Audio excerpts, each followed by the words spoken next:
నమస్తే welcome back to my channel to BHK to be honest content. ఈ వీడియోలో మనం కీడా కోలా మూవీ రివ్యూ చూడబోతున్నాం. Let's go into the video. Chaitanya Rao, Tarun Bhaskar and Rag Mayur act చేశారు. వీళ్ళతో పాటు బ్రహ్మానందం గారు కూడా యాక్ట్ చేశారు. ఈ మూవీ మనకి కరెంట్లీ ఆహాలో అవైలబుల్గా ఉంది అండ్ ఈ movie directed by Tarun Bhaskar. Movie plot చూసుకున్నట్లయితే ఒకరోజు బ్రహ్మానందం మనవడో సమ్మన్ అనమాట హీరో. వీళ్ళిద్దరూ ఏంటంటే డ్రింక్ చేద్దాం అనుకుంటారు. దానికోసం అని చెప్పి ఈ కీడా కోలా అని చెప్పి ఒక బాటిల్ ఉంటుంది కదా, లైక్ సమ్ కోలా టైప్, ఆ బాటిల్ కొంటారనమాట. కొంటే అది ఇంటికి తీసుకొచ్చి చూసిన తర్వాత అందులో వాళ్ళకు ఒక కాక్రోచ్ కనిపిస్తుంది. సో ఈ కాక్రోచ్తో మనీ ఎలా రాబట్టాలి ఆ కంపెనీ నుంచి, అండ్ అలా రాబడదాం అనుకున్నప్పుడు వేరే గ్యాంగ్ కూడా ట్రై చేస్తారనమాట అలాగా మనీ కోసం. అండ్ ఏమో అక్కడ ఉన్న సీఈఓ ఏమో ఎన్నెన్నో ప్రాబ్లమ్స్, కష్టాలు అన్నీ చూపిస్తారు ఈ ఇద్దరు గ్యాంగులకి. సో దీని తర్వాత ఏమైంది అన్నదే మిగతా స్టోరీ. మూవీ ఒక కామెడీ జోనరా టైప్లో వస్తుంది. అండ్ మెయిన్గా ఈ మూవీ మొత్తం కూడా 2 hours లోపలే ఉంటుంది అనమాట. లైక్ 1 hour 55 minutes అలానే ఉంటుంది. పెద్ద మూవీ కూడా కాదు. దానివల్ల ఏంటంటే ఫస్ట్ హాఫ్ సెకండ్ హాఫ్ అని చెప్పి ఎక్స్ప్లెయిన్ చేయలేము, ఎందుకంటే మూవీ మొత్తం కూడా ఒకే పేస్లో వెళ్తుంటుంది. మధ్య మధ్యలో కొంచెం బాగా ఫన్ ఉన్న ఎలిమెంట్స్ అందరూ మనకు తగులుతాయి. సో పార్ట్స్గా ఫన్ బాగా వర్కౌట్ అయిందని చెప్పొచ్చు. ఇలా పర్ఫార్మెన్సెస్ బాగున్నాయి. మెయిన్గా తరుణ్ భాస్కర్ ఏంటంటే ఆయన డైరెక్షన్ మన అందరికీ తెలిసిందే, పెళ్లి చూపులు కానీ, ఈ నగరానికి ఏమైంది అండ్ ఈ మూవీ మనకి డైరెక్షన్ గురించి తెలుసు. బట్ యాక్టింగ్ అంటే 1-2 మూవీసే ఆయన ఉంటారు. ఈ మూవీలో అయితే ఆల్మోస్ట్ ఫుల్ లెంత్ క్యారెక్టర్ అనే చెప్పుకోవచ్చు. ఆయన కూడా ఒక ఈక్వల్ ఇంపార్టెన్స్ ఉన్న రోల్ ప్లే చేశారు అండ్ చాలా బాగా చేశారు. ఆబ్వియస్లీ డైరెక్టర్స్కి ఎలా చేస్తే బాగుంటుందని ఒక ఐడియా ఉంటుంది, బట్ అలా చేసేటప్పుడు మనకి బాగా అనిపించాలి. సో ఆ విధంగా అయితే డెఫినెట్లీ తరుణ్ భాస్కర్ యాక్టింగ్ కూడా బాగుందని చెప్పాలి. అలానే చైతన్యరావు చూసుకున్నట్లయితే చైతన్యరావు కూడా కొంచెం నత్తున్నట్టు యాక్ట్ చేస్తూ ఉంటారు ప్రతిసారి, స్టామరింగ్ అంటారు కదా, సో అలాగా చేస్తూ ఉంటారు ప్రతిసారి. ఆయన యాక్టింగ్ కూడా బాగుంది. అండ్ ఇంకొక మనిషి ఉన్నారు కదా బ్రహ్మానందం, ఆయన్ని ఈ మూవీలో చూడడం నాకు బాగా నచ్చింది. మరి ఆ క్యారెక్టర్ ఎందుకు అలాగా వీల్ చైర్లోనే పెట్టారు అన్నది ఐడియా లేదు. మేబీ ఆ మూవీకి తగ్గట్టు పెట్టారేమో అని నేను అనుకుంటున్నాను. కొంచెం అలా చూసినప్పుడు ఏంటంటే ఆ ఏజ్ గ్రూప్ కదా, అలాగా చూస్తే కొంచెం ఎందుకు ఇలా అని ఫీలింగ్ వచ్చినప్పటికీ కూడా ఆబ్వియస్లీ బ్రహ్మానందం గారు కామెడీ టైమింగ్ కానీ అన్నీ అదిరిపోతాయి. ఈ ఇయర్లో వచ్చిన రంగమాతంలో అయితే అసలు యాక్టింగ్ కూడా సూపర్గా ఉంటుంది.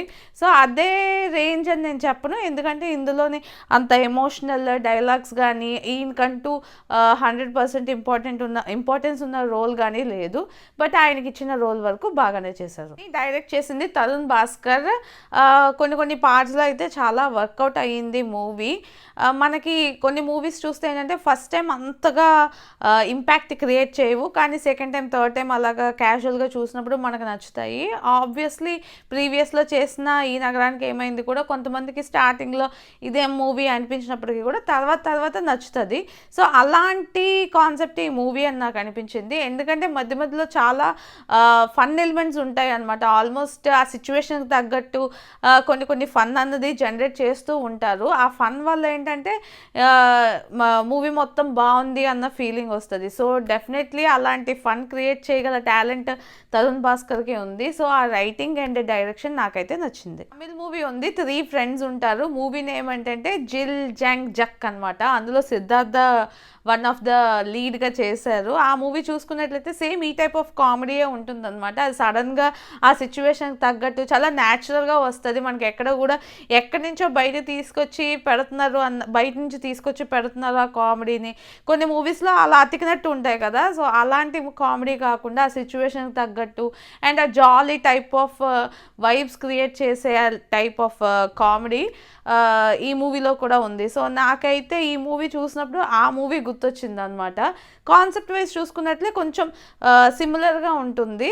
సో దానివల్ల నాకు ఆ మూవీ రిసెంబ్లెన్స్ ఎక్కువగా కనిపించింది. మూవీలో నెగిటివ్స్ లేవా అంటే డెఫినెట్లీ ఉన్నాయి. మెయిన్గా ఏంటంటే ఈ మూవీ ఒక పార్ట్గా చూసామనుకోండి, కొన్ని మూవీస్లోని ఇక్కడ బాగా వర్కౌట్ అయింది, ఇక్కడ బాగా వర్కౌట్ అయింది అంటారు కదా. సో అలాగా ఫన్ ఎలిమెంట్స్ అన్నవి కొన్ని ప్లేసెస్లో బాగా వర్కౌట్ అయ్యాయి. బట్ మిగతా ప్లేస్లో ఏంటంటే కొంచెం ల్యాగ్ అనే అనిపించింది, స్లోగా వెళ్తున్నట్టు అండ్ ఎక్కడికి వెళ్తుందో ఏంటో తెలియనట్టు. అండ్ మనం సీన్ వెళ్తూనే ఉంటుంది, ఇంకా సేమ్ అదే ప్లేస్లో ఉన్నట్టు ఉంటుంది. ఎందుకంటే ఈ మూవీ కూడా జరిగేది ఎక్కువ డేస్ గ్యాప్లో అన్నట్టు మనకి ఏం చూపించరు, కట్ చేసి అలా చూపించడం అందరూ జరుగుతుంది. దానివల్ల నాకు పార్ట్స్గా నచ్చిందని చెప్పొచ్చు, కానీ కంప్లీట్గా మనకి అబ్జర్వ్ చేసుకోలేము ఆ ఫన్ కానీ ఏదైనా. అండ్ స్టార్టింగ్లో కొంచెం పర్లేదు అనిపించినా సరే సెకండ్ హాఫ్ వచ్చినప్పటికీ బాగా బూతులు అవన్నీ డైరెక్ట్గా పెట్టడమే స్టార్ట్ చేసేసారు. అలా కాకుండా కొంచెం మ్యూట్ చేసి ఉంటే బాగుండేది అనిపించింది. మరి థియేటర్ వర్షన్లో ఇలానే ఉందా లేదా అక్కడ మ్యూట్ చేసారా అన్నది తెలీదు. ఇక్కడ ఓటీటీలో కాబట్టి అలానే వదిలేసినట్టున్నారు.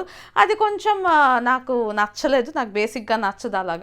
అలా కాకుండా ఇంకా డీసెంట్ వే ఆఫ్ కామెడీ కానీ అవి లేకుండా కూడా మనం ఆ ఫన్లో ఆ ఇష్యూలో మనకి ఆ ఫన్ జనరేట్ అయిపోతుంది. ఇప్పుడు అవి లేకపోయినప్పటికీ కూడా ఫన్ అన్నది జనరేట్ అవుతుంది. సో అన్నసలే అవన్నీ తీసుకొచ్చి పెట్టడం వల్ల నాకు కొంచెం చిరాగ్గా అనిపించింది. మూవీ నాకు ఎలా అనిపించింది అంటే కాన్సెప్ట్ కొంచెం పర్లేదు అనిపించింది, స్టోరీ వైజ్గా కూడా బాగుంది అనిపించింది. ఆ బూతులు అవన్నీ తీసేస్తే ఇంకొంచెం బెటర్గా ఉండేది అన్న ఫీలింగ్ వచ్చింది. అలానే కొన్ని పార్ట్స్లో ఆ సిచ్యువేషన్ తగ్గట్టు పెద్ద మ్యూజిక్ అవేమీ అనిపించలేదు. బట్ బీజిఎం కొన్ని ప్లేసెస్లో బాగుంది, సినిమాటోగ్రఫీ కూడా అలానే కొన్ని ప్లేసెస్లో ఇంప్రెసివ్గా ఉంది. అండ్ మెయిన్గా ఏంటంటే ఫన్ జనరేట్ అయిన ప్లేసెస్లోని మనం హ్యాపీగా నవ్వుకోవచ్చు. డెఫినెట్లీ ఆ యూత్ఫుల్ మూవీ, నార్మల్గా ఎంజాయ్ చేద్దాము, ఏదో ఒకసారి చూద్దాము, ట్రై చేద్దాము అనుకునే వాళ్ళు డెఫినెట్లీ ట్రై చేయొచ్చు. ఈ మూవీ మనకి కరెంట్లీ ఆహాలో అవైలబుల్గా ఉంది.